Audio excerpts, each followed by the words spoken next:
Assalamualaikum warahmatullahi wabarakatuh. Salam sejahtera bagi kita semua. Salam Pancasila. Merdeka.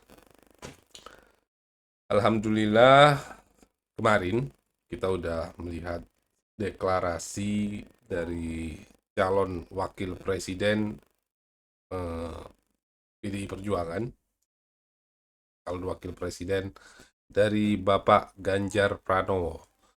Jadi kemarin seperti kita lihat di sekitar jam 10 telah disampaikan Bapak Mahfud MD sebagai eh, calon wakil presiden dari Bapak Ganjar Pranowo, yang saya katakan seperti biasa PDI Perjuangan selalu menyandingkan antara tokoh nasionalis yang diwakilkan oleh Bapak Ganjar Pranowo dan tokoh religius yang diwakili oleh Bapak Mahfud MD. Jadi kita udah lihat sekali bahwa ini sebuah pasangan yang berpotensi, sangat berpotensi untuk memenangkan pemilu tahun 2024. Dan seperti kita lihat kemarin, apa yang disampaikan oleh Bapak Mahfud MD ketika beliau naik ke podium untuk menjelaskan apa-apa visi dan misinya, latar belakangnya, sehingga beliau menerima amanat yang diberikan oleh PDI Perjuangan dan koalisi dan teman-teman kerjasama atau koalisi.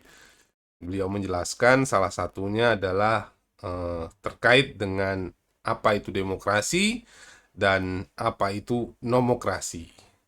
Jadi itu adalah sebenarnya inti pembahasannya, bahwa beliau memberi demokrasi itu harus dijaga dengan nomokrasi atau kedaulatan hukum. Jadi kedaulatan rakyat harus dijaga dengan yang namanya nomokrasi atau kedaulatan hukum. Karena jika tidak ada namanya nomokrasi atau kedaulatan hukum, maka bisa berakibat anarkisnya demokrasi tersebut. Tetapi juga seperti kita lihat, hukum jangan dirubah-rubah untuk kepentingan penguasa. Semua hukum digunakan semaksimal mungkin untuk kepentingan rakyat, bukan kepentingan penguasa atau melanggengkan kekuasaan seperti yang kita lihat kemarin-kemarin ini ya. Jadi itu yang ditekankan oleh Pak Mahfud MD. Selanjutnya dari Pak Ganjar Pranowo menyampaikan bagaimana beliau memecahkan masalah dari yang memecahkan masalah dengan cara gotong royong. Oke, dengan cara gotong royong. Beliau sempat membahas juga terkait dengan stunting, terkait juga dengan ketahanan pangan, apa-apa yang beliau sampaikan terkait Rakernas. Nah, itu juga termaktub dalam Rakernas PDI Perjuangan yang disampaikan oleh Ibu Ketua Umum Megawati Soekarno Putri. Jadi ya, ini adalah sebuah kabar bahagia buat kita semua, kabar yang sangat baik karena kita tahu bagaimana Bapak Ganjar Pranowo memberikan kesempatan kepada anak muda itu sendiri. Dengan ketika malamnya kita lihat beliau berbicara bagaimana beliau mengajak salah satu kader terbaik PDI Perjuangan, yaitu Mas Seno Bagaskoro, yang akhirnya beliau tertarik terhadap dunia politik saat ini. Jadi memang kita bisa lihat bagaimana porsi yang pas, bukan porsi yang berlebihan, yang diberikan oleh Pak Ganjar Pranowo terhadap anak-anak muda. Bukan dengan merubah undang-undang untuk jadi wakil presiden, tidak. Tetapi dengan mengajak anak-anak muda itu terlibat dalam dunia politik, memahaminya, gitu. Jadi ini adalah sebuah kabar bahagia bagi kita semua.